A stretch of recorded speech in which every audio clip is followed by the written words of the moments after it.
Sintek na rin magtatawid papunta kay Ross. Deng. Swinging it over. Cruz to Trollano. Balik tayo, atake dito. Cruz for three. Oh.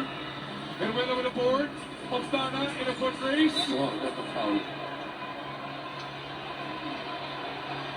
On the slack down, Jennifer's whistle for the foul.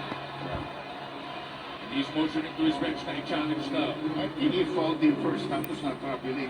Dahil yung pang-foul niya nawala sa...